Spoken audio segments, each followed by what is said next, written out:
En las últimas semanas nos hemos dado cuenta que en realidad todo este entorno mediático de la derecha, encabezado, bueno, por publicaciones como La Derecha Diario, por personajes como Ricardo Salinas Pliego en el caso mexicano, pues que no son nada sin sus bots, ¿no? Todo esto a partir de la detención de un oscuro y curioso personaje, Fernando Cerimedo, un argentino que ha estado relacionado con varios gobiernos de estas nuevas derechas en América Latina, en particular con el caso de Bolsonaro en Brasil y con el caso de Javier Milei en Argentina, y que bueno, a raíz de su detención se da el descubrimiento de una granja de bots y de inmediato pues analistas en redes se dan cuenta de que toda vez que se descubre y se desmantela esta granja de bots, pues del alcance de las publicaciones de personajes, insisto, como Ricardo Salinas, se van a pique prácticamente de la noche a la mañana. Queremos analizar esto con el doctor Jesús Medina en una nueva emisión de la Naucia TV, el doctor sociólogo, un servidor, el maestro Héctor Oz, economista. Como siempre lo hacemos, más allá de incidir en el caso particular de Cerimedo, más allá de incidir en el caso particular de Salinas Pliego, pues analizar qué implican estas cuestiones de la proliferación de bots, de inteligencia artificial, de mensajes en redes sociales, con todo lo que sabemos que se desenvuelve en estos últimos meses, particularmente en los últimos años, con la inteligencia artificial y demás, y el surgimiento o el alzamiento de estas nuevas derechas, algunos califican de neofascistas, de cuasifascistas, nosotros decimos que son simplemente ultra neoliberales, pero bueno, analizar todo ese contexto, un poquito qué es lo que pasa con el entorno mediático en México, con los discursos que se dan en redes, con la creación de narrativas, de discursos, cuál es la actitud, las políticas que se han puesto en marcha por parte del gobierno federal mexicano, si es que las hay. Hubo esta discusión hace un par de semanas también, en un contexto distinto que tenía que ver con el de una iniciativa sobre la protección de las audiencias, sobre la defensa de las audiencias, en el que se hace mucho escándalo a partir de que en la mañanera la consejera jurídica de la presidencia, María Luisa Alcalde, presenta un esquema mediático, presenta lo que aparentan ser listas, y todo el mundo se le fue encima precisamente señalando o equiparando esas listas con las que a mediados del siglo pasado se producían en otras latitudes y demás. Pero bueno, insisto, más allá de los casos particulares del escándalo mediático de esta última semana, pues analizar el esquema en general de todo esto que tiene que ver con la comunicación en este primer cuarto del siglo XXI, la comunicación por redes, la comunicación política, precisamente los mensajes que se dan en estos términos, y pues analizar un poquito qué es lo que podemos aportar a esta discusión. Jesús, algunas primeras impresiones de esta situación. Claro, Héctor, gracias. Saludo para nuestra audiencia. Sin lugar a dudas, este es un tema que trasciende el caso como tal de Cerimedo, porque nos pone en la discusión en torno a el papel de los medios digitales, algo que ya está en la discusión teórica mucho tiempo y también en la discusión política, el papel que los medios digitales tienen en esta época de un exceso, digamos, de información, en el cual se hace cada vez más difícil filtrar lo que son las noticias reales de las noticias falsas, y también atendiendo justamente a la potencia de los algoritmos, ¿no? Y del papel que puede tener el uso de estas granjas de bots, pues para implementar una narrativa, ¿no? En el diálogo en general, digamos, de la cuestión mediática, subyace justamente el papel de esto y que nos hace énfasis en el caso actual de la existencia, como ya lo habíamos comprobado también con el Honduras Gate, que trabajamos hace algunos meses, de la existencia real de una política y de una estrategia mediática en contra de los gobiernos progresistas, ¿no? Más allá de las eh, diferencias que podamos tener en términos ideológicos y también prácticos con estos gobiernos de los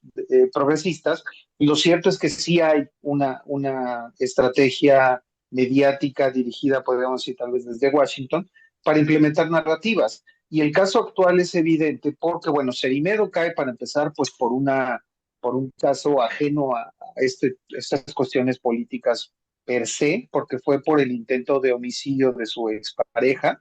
y que a raíz de esto se descubre esta mini granja de bots, porque no era la, digamos, la principal, no es la única que tiene la derecha diario, y eso ya declarado directamente, sabe de más de 50,000 cuentas de bots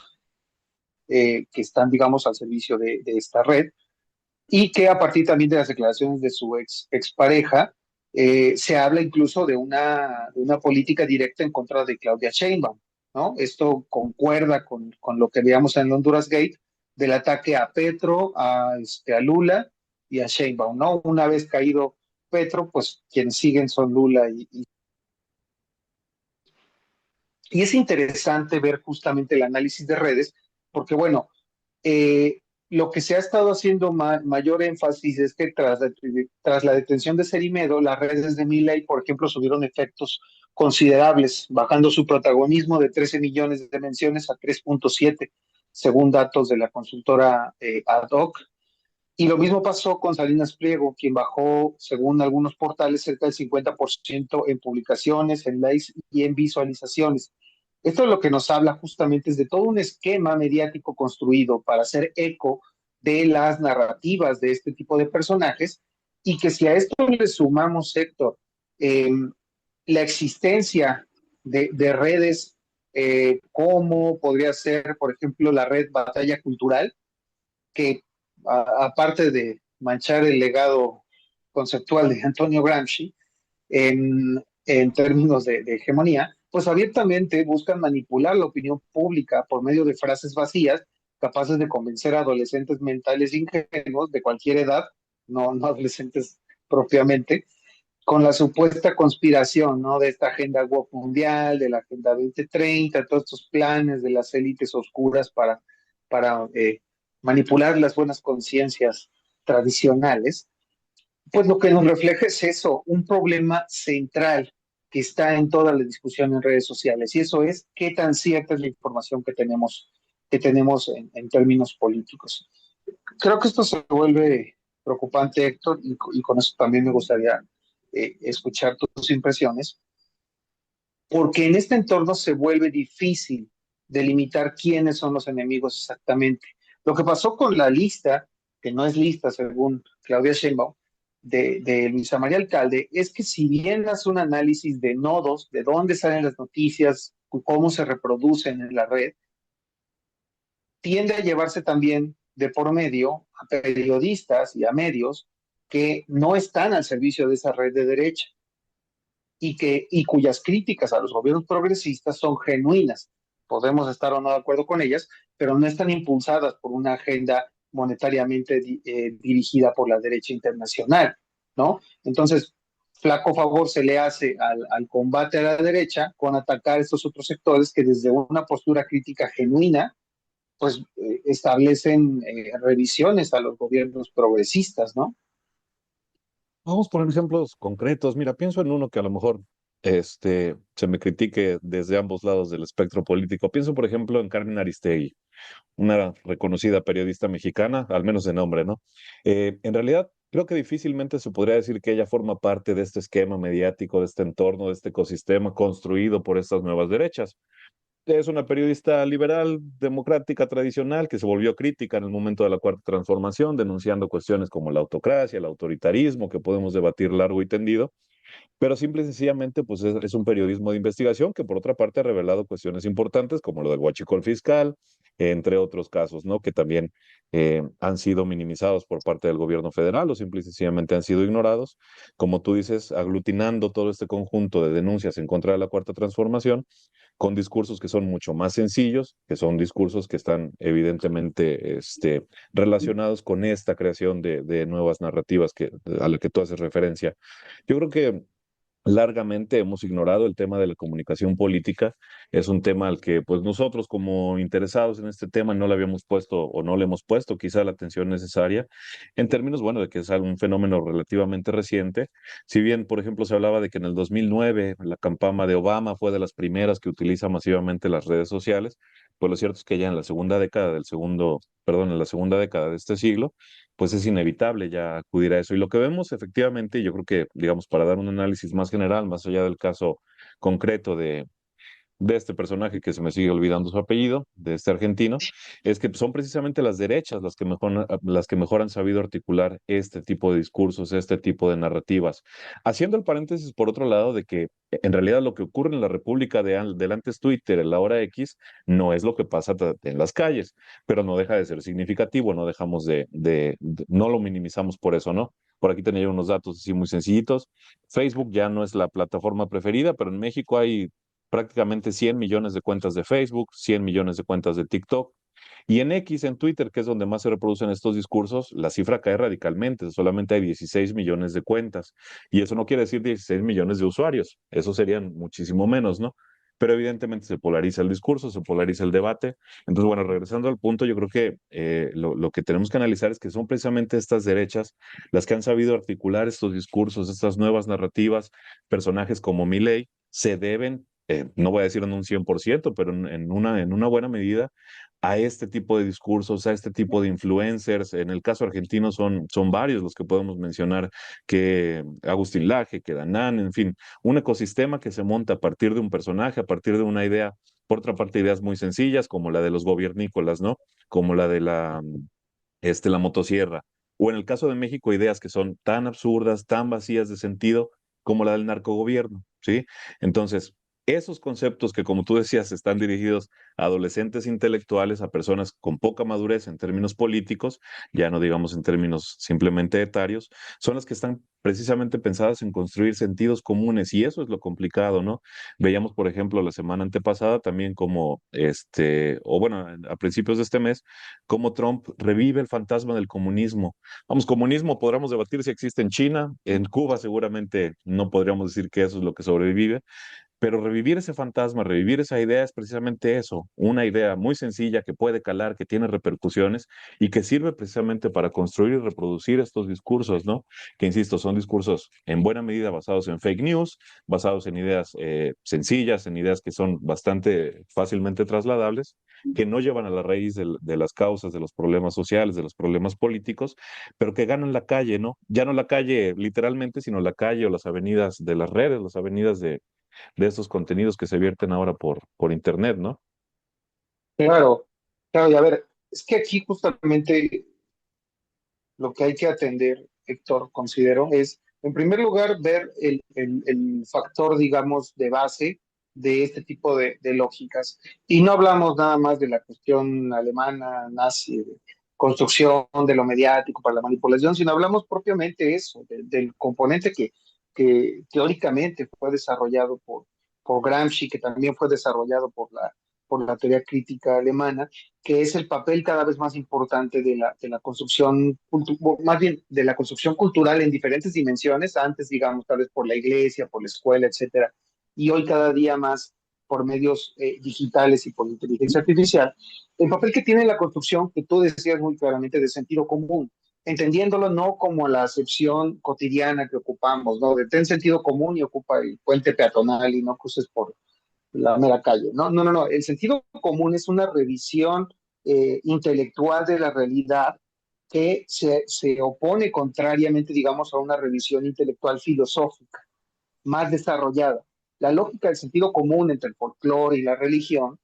está justamente en construir una interpretación de la realidad que es vacua, digamos, vacía, que no corresponde a esa propia realidad. Entonces, esto lo vemos a diferentes dimensiones. Un país del primer mundo que tiene problemas económicos derivados de sus políticas industriales, derivado de la cada vez mayor riqueza de las clases de la burguesía como tal y el empobrecimiento de las capas populares, y ocupan, digamos, un enemigo común que es la migración, ¿no? Explicaciones sencillas a problemas complejos. Y es justamente lo que la derecha ha ocupado históricamente para poder mantener el control y manipular a la población, no como una camarilla oscura de Skull and Bones que está ahí y hace ritos satánicos, sino como básicamente eso, estrategias de marketing digital, y la política occidental se basa profundamente en esa lógica. Incluso la misma dinámica de la democracia occidental está basada en eso. Convence en ideas aunque no tengas la razón y aunque tus políticas no reflejen eso, ¿no? Y creo que esto se vuelve, Héctor, más preocupante porque si bien siempre hemos dicho, bueno, el mundo digital no es el mundo real, bueno, actualmente, tomando en cuenta que ya casi todo, bueno, porcentajes altos de la población ya ocupan las redes digitales constantemente,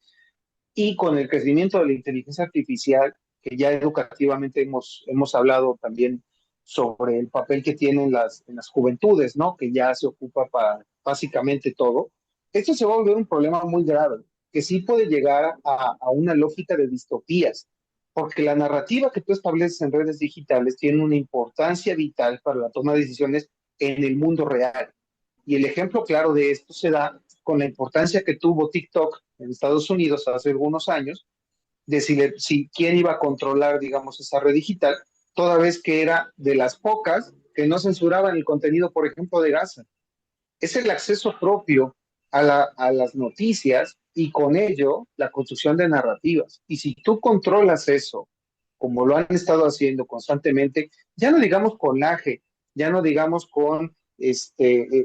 tipo de intelectuales orgánicos, que no llegan intelectuales, pero bueno, sino con el contenido cotidiano que consumen los jóvenes, con estos discursos de la machósfera, con estos discursos homofóbicos, transfóbicos, en contra de los pobres, bueno, porofóbicos, etcétera, que se reproducen constantemente entre las juventudes y que van construyendo una manera de entender la realidad. Entonces, yo creo que ya no es necesariamente que este mundo digital no responda a la realidad, se transpola directamente a las decisiones. Y un ejemplo podemos ver en el caso de Colombia. Podemos discutir de si hubo o no fraude contra Petro. Lo cierto es que la narrativa en contra del gobierno, pues puso a un personaje que declaró públicamente que le gustaba torturar gatos. Yo no sé si eso no nos habla justamente de una debacle a nivel intelectual. Vamos, un debate que puso la presidenta en la palestra el día de ayer de si se puede permitir que un presidente de cualquier república tenga dos ciudadanías, ¿no? Como el caso de Del Espriella y de Noboa, que son ciudadanos norteamericanos y al mismo tiempo presidentes de su país, o entonces se convierten en presidentes de la sucursal gringa en América del Sur, parece, ¿no? Creo que es importante lo que comentas, digamos, por señalar un par de ejemplos de esto que señalabas respecto al sentido común y lo que señalábamos respecto de que se trata de simplificaciones excesivas de la realidad, pero que tienen un impacto, precisamente. Por ejemplo, se me ocurren dos ideas muy fundamentales de estas nuevas derechas. Una, la clásica, el pobre es pobre porque quiere, y la otra, el gobierno te roba, los impuestos son un robo, ¿no? Son ideas que no pasan ningún filtro de verificación real, pero se implantan y tienen repercusiones, sobre todo en juventudes, que están medio politizadas solamente a través de estos medios, ¿no? Con las deficiencias que tiene la educación formal, con la calidad de contenidos que se ofrece en los diversos medios a los que tienen alcance, y otro, por ejemplo, por parte de los progresismos o de las izquierdas, con el que llegó López Obrador. López Obrador llegó construyendo también un sentido común en torno a la idea de la corrupción. El neoliberalismo es corrupción y esa fue la idea que prácticamente llevó a López Obrador al poder, ¿no? Entonces, bueno, lo que vemos es precisamente como esta proliferación, esta creación de entornos ahora apoyados por bots, por redes sociodigitales, por inteligencia artificial, pues tienen un alcance que cada vez tiene que ser más preocupante. Bueno, lo que queda entonces por discutir es qué se hace al respecto, ¿no? Yo aquí pondría, digamos, dos situaciones que se tocan, que son paralelas. Una, hace ratito escuchaba yo a John Ackerman, prácticamente pidiendo la expropiación de medios como Facebook,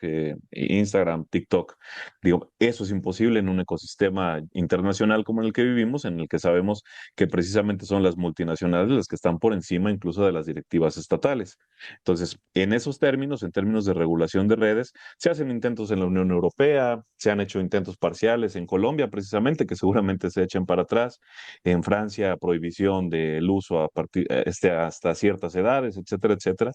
Pero son intentos muy tibios que en realidad pues van años detrás de lo que acontece en redes sociales. Y dos, lo que han hecho en efectivo, en términos efectivos los gobiernos progresistas para combatir este tipo de situaciones, ¿no? La derecha diario, que es este esquema de comunicación con el que se relaciona a este personaje, a Milei, a Del Espriella, a Ricardo Salinas en México, es un conjunto de medios que surgen en el 2020, es decir, tienen 6 años asociados precisamente con la campaña de Milei,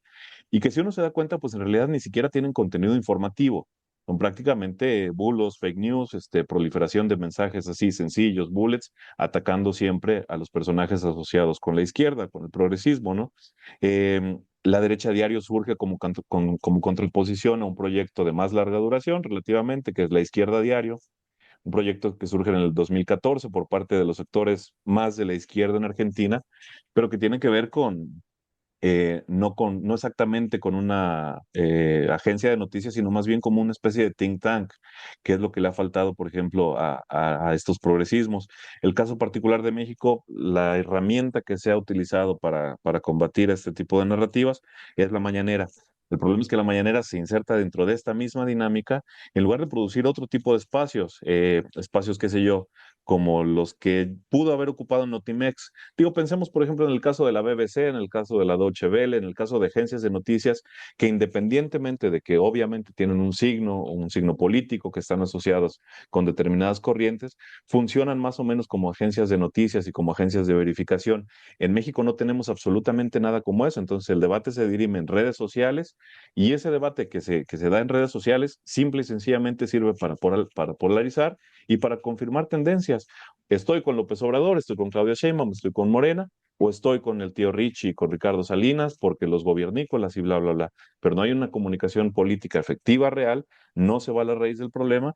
y terminamos en este vaivén de siempre, ¿no? Entre supuestas izquierdas, supuestas derechas, debatiendo este sentido común, intentando ganar la plaza pública que ahora está en las redes sociales, sin que veamos cambios profundos en ningún sentido y con la amenaza que ello puede conllevar de vueltas a las derechas neoliberales que vemos en el caso de América del Sur, ¿no? Digo, yo creo que más allá Bueno, de hacer mucho más grande esta situación, pues señalar lo que tiene de preocupante en términos de cómo se dirime el debate político actual, ¿no? claro, y creo que todo pasa, como se ha discutido mucho en este debate sobre el progresismo y la vuelta de las derechas, y que parece ser que estamos condenados en Latinoamérica a reproducir una y otra vez, es justamente el papel peyorativo con el cual los progresismos tratan a sus bases. O sea, esta lógica resubalternizante. No necesito educarlos, que sería, digamos, la clave de la respuesta. No puedes controlar las redes sociales, a menos de que sea China, que de plano dices, yo voy a controlar a los influencers por medio de esto, voy a controlar el acceso por medio de esto. Si, a menos de que seas un estado como ese, no puedes hacer. Y la única forma, y la única que considero real, pues es desarrollar perspectivas críticas de la población. Y no estamos hablando propiamente con una perspectiva ideológica, sino simplemente enseñarle a las infancias en términos pedagógicos, que se supone que se intentaba con la nueva escuela mexicana, enseñarles a pensar críticamente y a entender que no todo lo que sale en redes sociales, que no todas las noticias pueden ser entendidas como verdad y que no nos podemos dejar guiar solamente por encabezados, que es básicamente lo que la población en general consume, porque ya no digamos si alguien revisa los diarios, impresos pues no, ya ni existen, pero digitales ya no, no digamos, o videos. La gente consume TikToks y Reels muy cortos. Entonces, creo que esto pasa necesariamente por la generación de una conciencia crítica en la población que solamente puede salir de un plan de gobierno profundo, cosa que ningún gobierno progresista ha logrado desarrollar o no tiene la más mínima intención de desarrollar. Sí, eso es lo que denunciamos, ¿no? La infantilización de las audiencias, la infantilización del votante, que por otro lado es consustancial a estos esquemas de democracia liberal, ¿no? Que ni de un lado del espectro político ni del otro se pretenden cambiar o hay atisbos de eso. Digo, por ir cerrando, yo veía hace ratito que entre Agustín Laje, un personaje pues muy asociado con esas tradiciones, y Javier Milei, pues ya se agarraron del trompo, ¿no? Porque Agustín Laje reconoce después de todo que precisamente la gente no come de la batalla cultural y que no se puede seguir gobernando simple y sencillamente con discursitos. Al final del día, pues la realidad material es la que manda y la gente vota en función o en buena medida en función de lo que pasa en su bolsillo, ¿no? Pero sin duda estos discursos, la creación de estos discursos, la creación de estas narrativas, la proliferación de estas y su reproducción viral en redes sociales, pues es algo sobre lo cual no vamos a dejar de estar atentos. Es algo que sin duda marca las postrimerías de la democracia liberal, de esta democracia electoral chafa que tenemos, pues ahora se dirimen en estos canales, ¿no? Ya no vemos sesudos debates sobre políticas reales, sino simplemente acusaciones de uno y otro lado, pero pues que tienen su impacto, sobre todo pensando, ahora sí como dicen, en los futuros votantes, ¿no? Que desafortunada o afortunadamente, pues están despolitizados de una forma distinta o politizados de una manera bastante precaria. Pero bueno, no quisimos dejar el tema también por recuperar un poquito el contenido, vamos a recuperar de forma cotidiana el contenido de la náusea, como siempre, a reserva de los comentarios de cierre de Jesús. Pues agradecerles a quienes nos acompañaron y pedirles ahí el apoyo al canal, comentarios, likes, suscripciones y demás. El hypear, que ahora creo que ya es la nueva opción del YouTube.